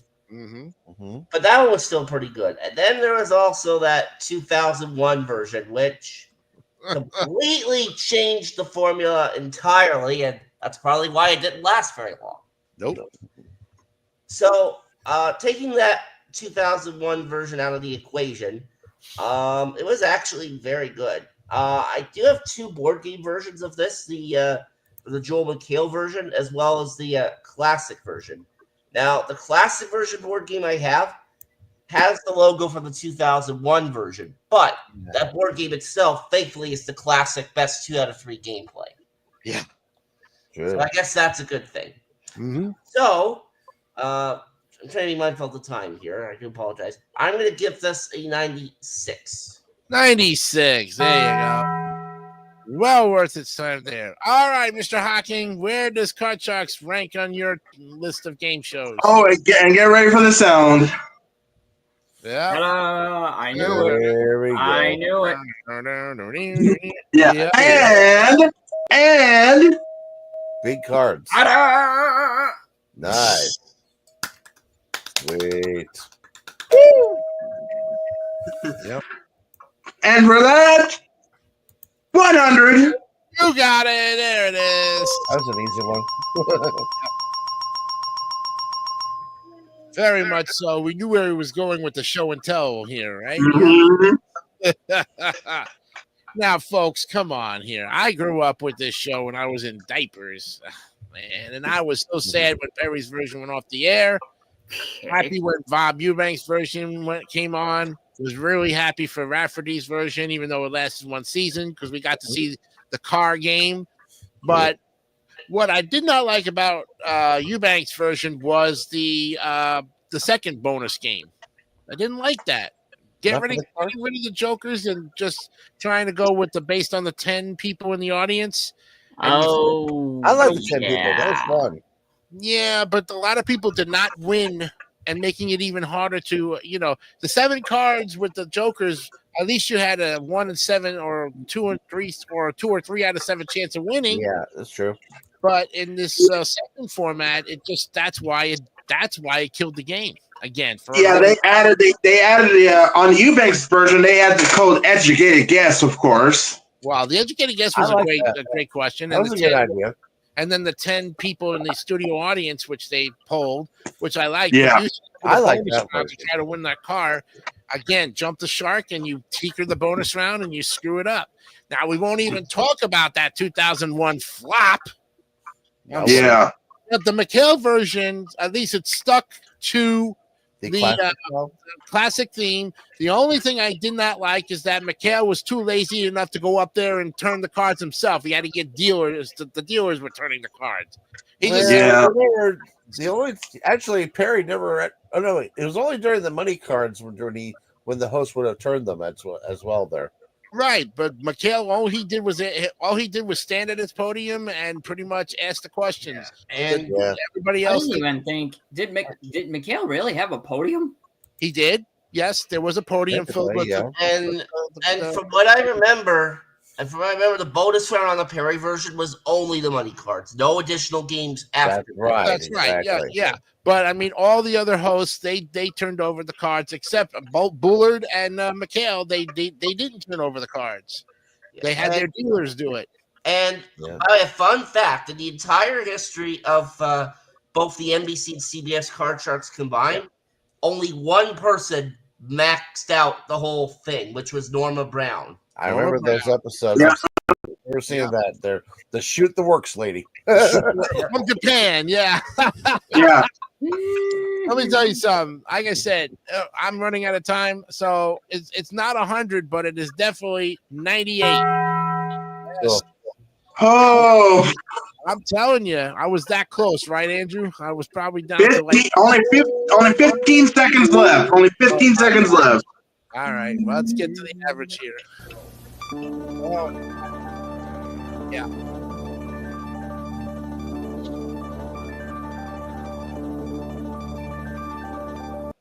See, this is what I'm talking about. It's like, it basically it's an A. It's 94. Look at that. You got it, guys. Nice. 100 because of the format tweaks. Yeah, And that's why I tell them tell. That's all it takes. exactly. But I'm not finished. Not finished yet for the show until we get on the next one, on the third one coming up. Yep. All right. Well, we got one more before the break, and let's go ahead and look at it right now. Okay, let's get it up here. And this is the newer version of Chain Reaction. Ooh, Okay, so who starts this one? Scott, it's back to Scott. Back to Scott. Top of the order. Okay. Here we go. Scott. Well, okay, so I have a like and not dislike relationship with this particular version of Chain Reaction. Mhm. Probably, let's see. It was a nice idea that decided to make it a team effort here for the most part. It was a nice idea. Yeah. But when you had players in the first season that I saw on GSN that were horrible at this as well, just poor. Ugh. That just made me go, why? It eventually got better. I'll say that it got better, so that's pretty good. I was not a fan of the bonus round where they had to say the word at each word, going back and forth and then hit the bell. That just made me go, no. But I did think this was not bad. However, I can't say it's good either. It's my score. You know what? 75. Yeah. Yep. You got it. All right. Okay, Mark Leota, the newer version of Chain Reaction, the one on GSN. Which I have not seen either. Wow. But there was also a version of Chain Reaction in the 80s, I do believe. That version I Yeah, love. Yeah. I'm not sure if I've seen that one, but it's another great classic game. I'm going to give Chain Reaction. So I'm going to give Chain Reaction as a whole an 89. An 89. Okay. All By the right. way, in case you're wondering, the original host of the 80s version, Jeff Edwards. Okay, we go now to Andrew Hocking. So I seen this show, and of course it was number 11 on my list. Mm-hmm. And of course, the original host of that one was, you forgot one thing, Scott, Bill Cullen. Yep. Oh, yeah, Cohen did a version. You're right. Bill Cullen was hosted the 1980s version. So I watched it on GSN, and of course, the bonus round. I don't think they liked them with the bell on it. They have and of course the newer version. They have the big clock on the floor, of course, with 60 seconds. Yeah. So I also give a Scott special 75 as well. Doubles up All on right, it a so- little bit. Okay, we double up. You got it. 75 for Andrew Hawking. Got it. Okay, Brandon Bogard. Chain reaction. So this is one of 3 attempts that GSN tried. Yeah, Dylan Lane, the first and third versions. The big clock that Andrew said is the third version, current version. The Mhm. second version, it pitted 2 teams of 2 instead of 3, and the bonus round was actually just connecting one word to a lot of other words, which I Mhm. found very interesting. And I find the bonus round in the current version, even though similar to America Says and a lot of other current game shows on Game Show Network, I find that a little more fascinating and a more connected version of the game.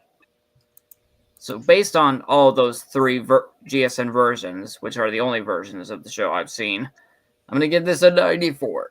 A 94. Wow. Hey, top. Okay. All right. So, from what I seen of the, I didn't follow Chain Reaction in the 80s with Jeff Edwards nor with Bill Cohen. And I heard there was another host who did another version of it. And he was on Bill Cohen's Joker's Wild. I forgot the guy's name. Does anybody know? Albert. I know that. I'll look it up. Okay. Because, and Andrew, I'll give you an Atari strike on that one since you're looking it up. Mm-hmm. I think it's Terry something. Oh, let's see. Okay. Let's see if I can find a host. I'll let you continue. I'll let you continue on. I'll look it up. Well, overall, it's a great show. Blake Evans. Blake Evans, right. Blake Edwards. He was on Joker's Wild, too, so you got that. It's a great game. And the hosts, did what they had to do. But it's something I don't really follow. So in this case, I'm just going to give it a Scott score, 75. Yeah. Oh, another double up. Yeah. Yep, pretty much. Okay. And then get the average here. Yep.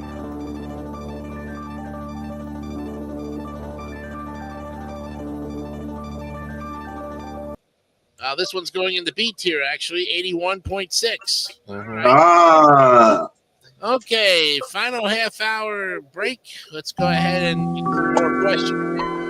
All right, let's put the hard ass up there and see if you guys can answer some more questions. Oh, okay. Will I stump them again for the second round? Maybe. Oh, I don't know. Let's find out. All right, Scott, you're up first again here, and here's your question. Okay, in the book Lord of the Flies, which character was killed after having a large boulder fall on his head? Oh God, it's been so long since I've read that one. The only character I can still remember is Piggy. That's the Piggy only- it is. You got it. That's the only character I remember from that book. That's why. You got it. Nice going, Scott. Wow. Very good, Scott. Very good. Very good, Scott. Very good. Thank you. All right, Mark, here's your question. What is the top number of a fraction called? The numerator. That is right. Ah! Wow. Wow. The man's got life. Will we go 3 for 3? Brandon Bogard. In bowling, what is the term used when a person gets 3 strikes in a row? Oh, dang, I mean, you didn't hear it. Ah. Hold on a minute. What? Before I. You want me to repeat the question? One moment.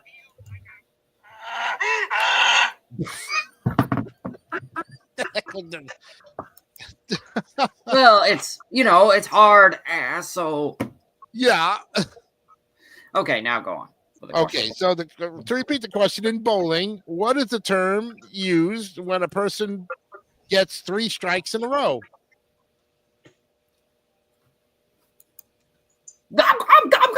Turkey. That's right. It's a turkey. Oh, I wish I could have got that one. Because I'm the only one bowling. That's why. I'll tell you what. You know what would have been funny if you would have used the donkey sound and you would have been way off. Okay, Hawking, here's your question. You better get this right because you're on the chopping block here. Yeah. Which brass instrument has the lowest pitch? Ooh. I Not need that. the brass instrument. Oh, I'm gonna take a wild guess. I'm gonna say it has to be a trombone. No, it is not a trombone. You're so close. No. Tuba. Tuba is what we're I never played an instrument before. I never played a tuba before. The only instrument I played before is the keyboard. That's why. A piano keyboard. That's why. All right, 3 out of 5, not too bad. Good job. All right, Hawking again gets stumped, but that's all right. You got the other 3 come through. All right, that's why they call it. And next week you get to redeem yourself because it is hard ass again next week. So that's I better study. I better study that for next week. yeah, all right. Let's get back to the game, guys. Here we go.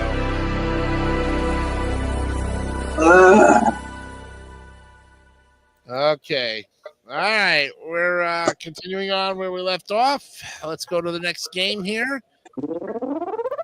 All right, this is the 1982 game hosted by Bill Cohen. Short-lived. It's called Child's Play.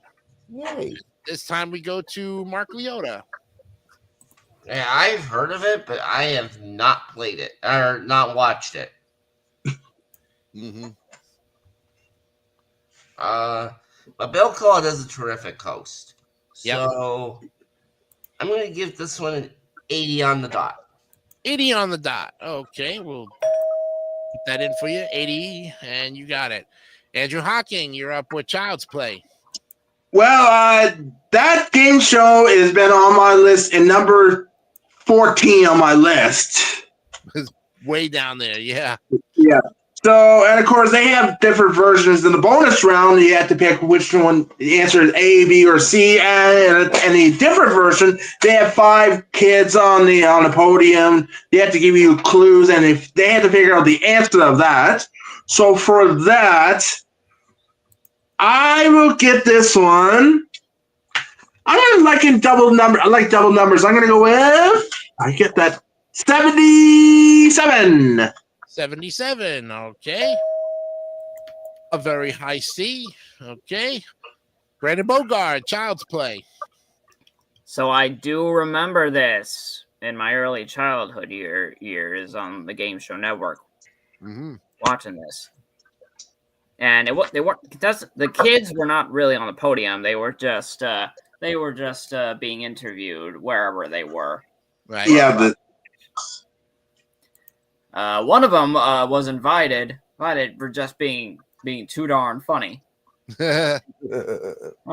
I remember that this kid, host Bill Cullen, was like, "Your daddy knows how old are the kids?" Like, "Yeah," and he was like, "How does he know?" The kid's like, "Because he's been single for a long time." Like, oh wow, okay. Smoke Okay. weed every day. Yeah. So you could say this show was sort of a combination of a game show and kids say the darndest things. Mhm. I'm gonna give it an 89. An 89. Okay. Oh, All right. Okay, Scott, what are you saying about Child's Play? Okay, I've seen a few episodes of this. It was kind of cool though, but like I said, everything, the kids were all pre-taped here. It's up to the contestants to try to guess if the kids would say something or what the kid was trying to describe here was something like that. It was kind of interesting, though. And it was an okay game show. It's not my favorite, but I thought it was still cute. It's an 80. It's an 80. We'll double it up. You got it. And an 80 for Scott. Okay. All right. Well, now, let's see. I barely remember watching it in its original run because I was 5 years old at the time when the game came on, and I was just starting kindergarten. So no time to see it because it was during the school year, and it came out in September like all the launch game shows. Never saw it even in the summer reruns, maybe even once. I don't remember. It was only on for a season. But if you think about it, I saw the repeats here on YouTube, and I must say it's kind of almost like Wait Till You Have Kids, from the Family Channel. Or Kids Say the Darndest Things, which would be another spinoff. So this was probably like, this also reminds me of Arc Letter's House Party, Mm-hmm. Going way back to the 50s with that one. Yeah. Set looks kind of simplified. I think it really lasts the season. I'm going to say 70. 70, yeah. Very, very, just passing. Just to give it a little flavor there. All right, we got scores. Let's go ahead and average it out.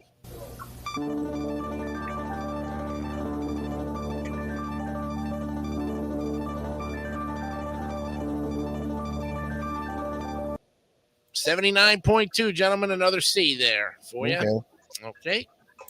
Next up is a favorite of ours on every bit of platform. Classic Concentration. Yes.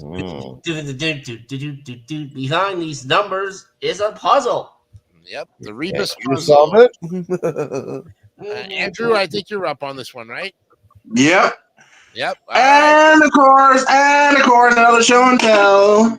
Aha. There you Look go. at the game board. Oh, boy. Yes, he does. Wow. And this game show was number 1 on my list. Wow. I was Wow. expecting Christ to be number 1 on your list, but And I forgot Card Sharks was number 2 on my list. I forgot the Card Sharks. So for that, I'm going to give 100 as well. you got it. 100 for Andrew Hocking. Yeah, there you go. Great. Mr. Bogard, will you make it 2 in a row? Classic Concentration. So I've seen that before, and I find it a little too challenging. Ooh. But I like the concept. It's sort of make a matching game with the pictures and all. Mm-hmm. I'm just gonna give it a 78. A 78. Wow. What a difference of opinion on that one. No kidding, yeah. Hey, Scott, Classic Concentration. Oh, I like this game a lot. I watch it almost daily, or actually at least a few times a week on the Buzzer. Yeah, exactly. Fun fact. Years ago, back about 2010, I was at an anime convention, and anime game show host that travels around, Grego, hosted this. I played this game, and actually I won, even though I only won the one prize to get up, from solving the puzzle, because I was that knowledgeable. I was afraid of losing my turn, though. Yeah. And I would still win, and I would win the bonus round in that way, getting a convention badge to a convention I'd never been to before, and I thought it was pretty cool. Overall, I like this game. Fact that it was hosted by Alex Trebek is one of the shows he did at the same time. In fact, it was said that he did this show and 2 other shows at the same time here. Those other 2 shows being To Tell the Truth and Jeopardy. Yep. But one thing I am so sad about: why has no one brought this game back in 32 plus years? Yeah. Why? This game needs a revival. Yes. Really Yes. good. It's so simplified. It's a simple I'm gonna game. agree with Andrew on this one. It's 100. You got it. There you go. Yeah, that's it. Yeah. And a double up. And a double up. Yep. Uh-huh. Okay. Mark Leota. Yeah, this was obviously a perfect 100 for me. You got it. Another double up there. You got it.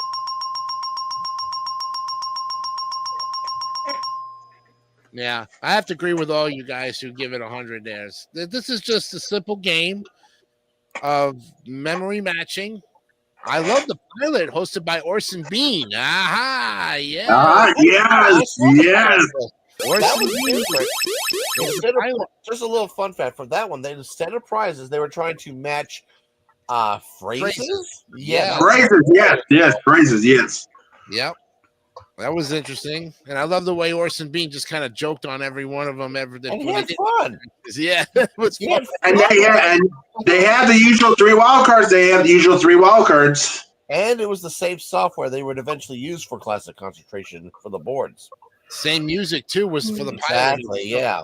That's when the pilot. That's when the pilot was the actual new theme that we see today. The cars they gave away were fantastic classic cars that were between $8,000 and almost $10,000 in price. Well, not all. Well, actually, I could say from 4,000. They did try to give away some of those Yugoslavian Yugos a few times. Yeah. They also have some cars that were 17,000, 18,000, and one episode they gave away a car worth almost near 20 grand. Yeah, the big stuff, especially when it was a Thunderbird. Yeah. Let me ask you a question. Did they give anything else in the bonus round away other than cars? No, No, just cars only. Just cars only.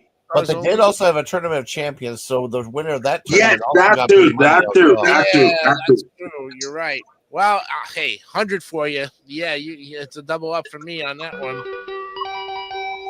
Definitely. Because I remember that because on the tournament of champions, we have had the fastest time win additional $10,000 on top of it. I thought it was like 25, and I might be wrong. No, I think it was 10,000. I think it's 10,000. It's 10,000. I remember that. Yeah. I also like the fact that the green and red takes were really a very Yes, that's the favorite part. The favorite part. The green and red tag. Yeah. One little fact here, in the first episodes, they did not have takes. Eventually, they introduced one take, which was the green take, and then both cut takes there later on. But here's a great part. One episode they have not a red take, they have a different color, a purplish color take. That was rare though. Yeah, before they had the red take, they had the purple version. I remember this episode like, oh my god, why they have purple instead of red? Maybe they were experimenting with color. I don't know. Yeah, let's see our average here, guys. Oh yeah, we know where this is going.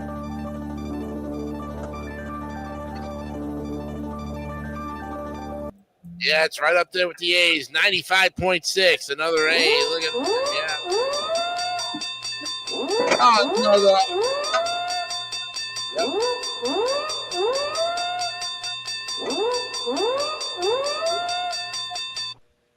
Couldn't have gotten any better than that, right? Mm-hmm. Yeah. Exactly. All right, next up is the Jack Nars version of Concentration. Another one I know. So primarily we're focusing on the 70s version.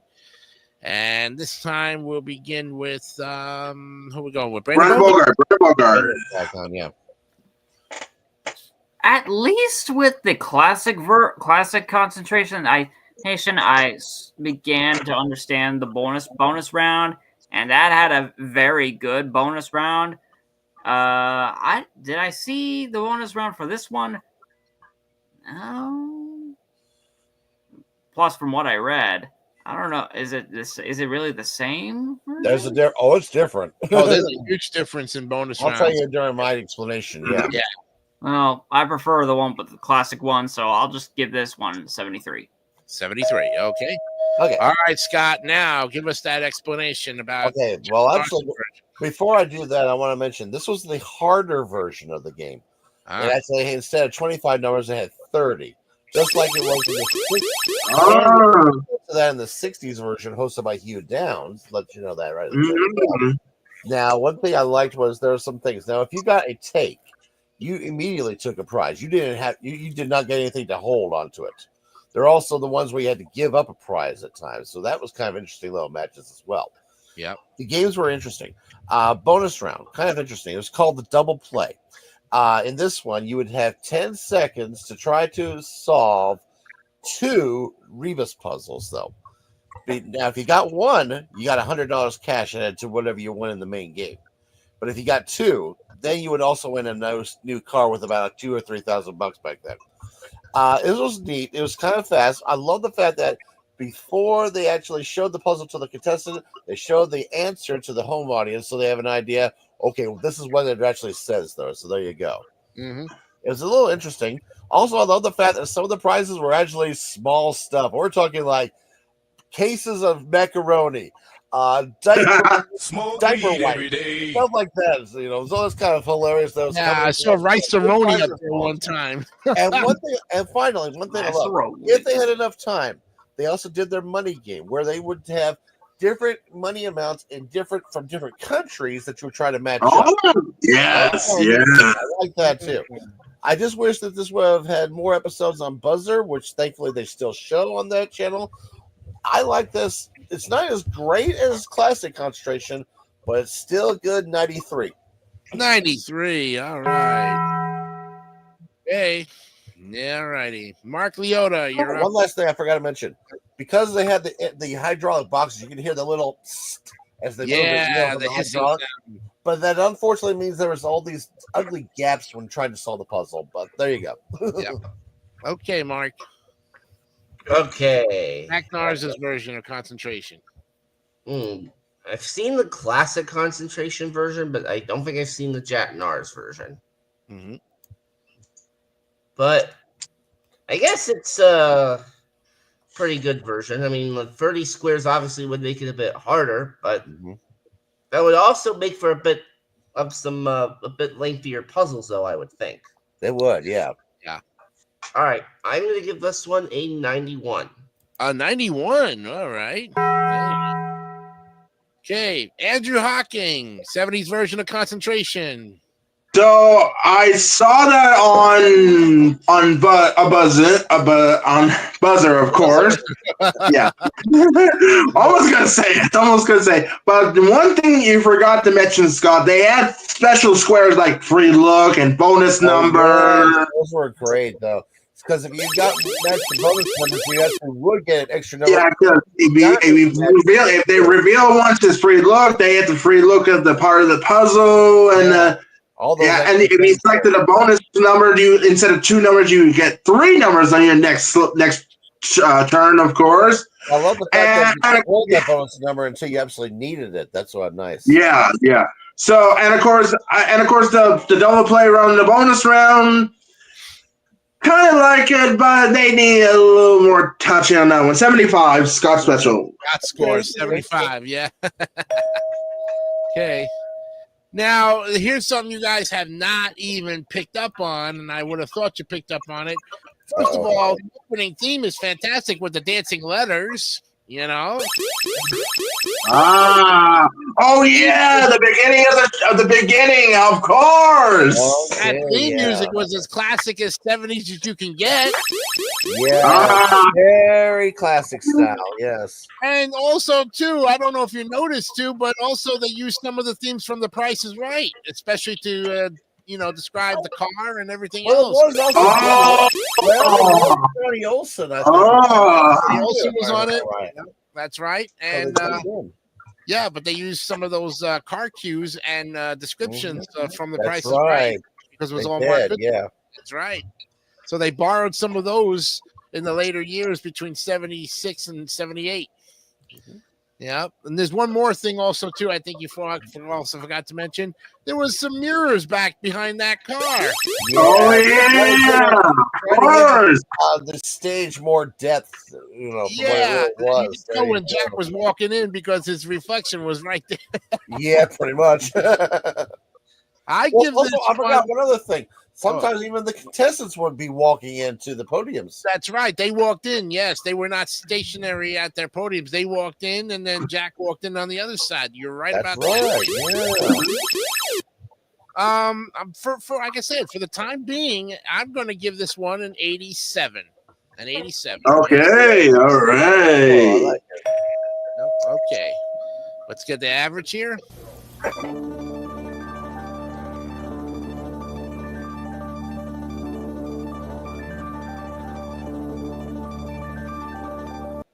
All right, this one moves up into the B tier, 83.8. Very good. Mhm. Nicely done. All right. And that's going to actually do it for us tonight here. Yeah, let's shut it down. We did not get to that one game tonight where I was talking about the Card Sharks original theme song from that one. Oh, I know, right? Mhm. Yeah. But don't say anything about that. We'll pick it up at a future date. There you go. All right, well, so we're going to save this one. We're going to put this as U.S. game shows. Game shows 40. And that's what we're going to be doing. Because next week on our program, we're going to be looking at the game show host. Yes. Even though we don't finish all these tiers and at any time, they are available to us later on because I save them in the program. Yeah. Mm-hmm. But like I said, it gives us a break. It gives us a break to, it gives us a break from the NES games, and so we'll play this on the next. We'll play this sometime, maybe before, we go on vacation for Easter or some of that. Yes. Yes. So, anyways, and of course, the final tally for the timekeepers one. I have another 2 more on that one. Okay, you have another 2 on it. All right, good. Yeah. Whoops. As well as Brandon Bogart as well, also 2 as well. And the person who has another 9 more on that one is Mr. Mark Leota. Times 9. Yeah. Yeah. Exactly. So, and that's it for tonight.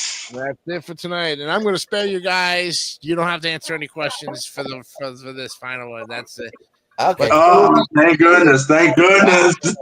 You'll be hard ass next week. Trust me on that. All right. And of course, other tier master will be back next week. Of course. That's right. Yanni will be back with us next week. And like I said, please wear your Christmas stuff. Wear some red, some green, and get your eggnog toast because we're all going to toast the eggnog to the final half hour of our show. I'll keep that in mind. You'll keep that in mind.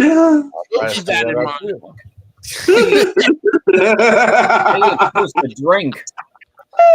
Yes. All right, guys. Well, that's going to do it for us tonight on this edition of Wipe Those Tears. We'll see you for episode 41. Until then, I'm Jason Kenny for all of our tier masters. Good night. We'll see you next week. Bye-bye. Yeah. Bye. Bye-bye.